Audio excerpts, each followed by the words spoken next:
Former House Speaker Newt Gingrich slams Fox News anchor Megyn Kelly following comments that she made that implied Donald Trump was a sexual predator. One America's Vanya Beltran has more on the anchor's attacks against the Republican nominee.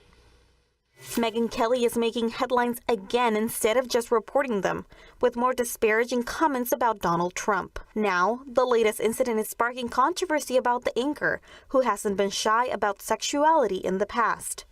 On Tuesday, former House Speaker and Trump campaign advisor Newt Gingrich appeared on the Kelly file and quickly fell into a war of words with the TV host. If Trump is a sexual predator, that is... He's not a sexual predator. Okay, you that's can't your say opinion. That. I'm not taking a position defend on that it. statement. I'm sick and tired of people like you using language that's inflammatory that's not true. Excuse me, Mr. Speaker. Donald you have Trump no idea whether it's true or not. What we know is that neither do you. And this is not the first time Kelly has gone after Trump.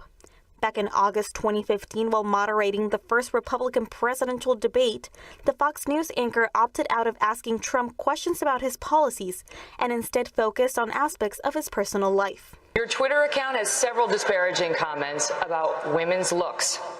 You once told a contestant on Celebrity Apprentice it would be a pretty picture to see her on her knees. Does that sound to you like the temperament of a man we should elect as president? Tuesday night, Gingrich criticized Kelly in the mainstream media for spending an average of 23 minutes per newscast covering unproved allegations of sexual assault against Trump, while devoting less than a minute to stories about Clinton's scandals. You are fascinated with sex and you don't care about public policy. Kelly is no stranger to using her sex appeal to her advantage.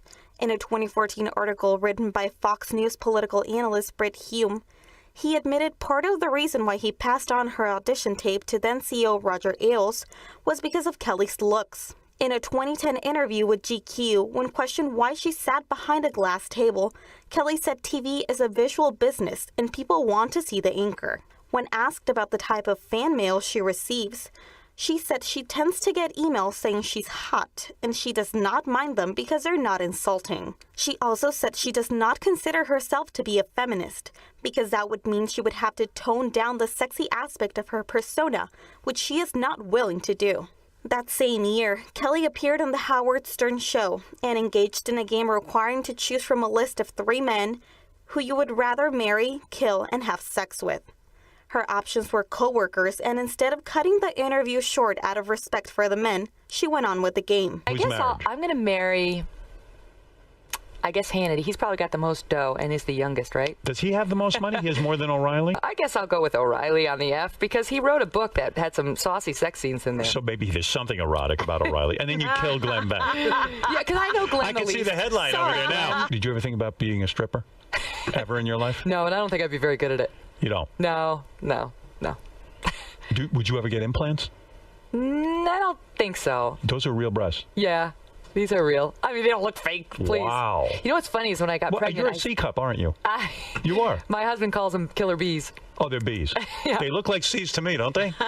Tell her where that bra store is. They'll upgrade her. Oh, my goodness. They'll make her a D, I'm sure. Did you ever feel pressure? We used to call them the killer bees, and then when I got pregnant, they became swimming seas, and Doug was frolicking in the ocean. Really? So you and Doug still have a good sex life? We have even after the baby, you know that's a real issue. Well, there's a certain period of time where that's not possible.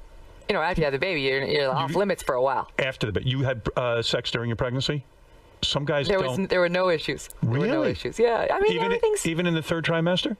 In the Even final? in the third trimester, yeah. You had sex? That's all I'm going to say, but yes. Wow. We never had any trouble in that department. No kidding. Husbands, when you make love to if your husband had been small, physically, I'm talking about his penis, would you not have married? Like, was that important to you?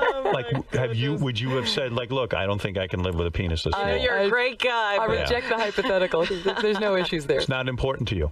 Penis size is not important. I've never had to choose. Let's put it that way. Vanya Beltran, One America News.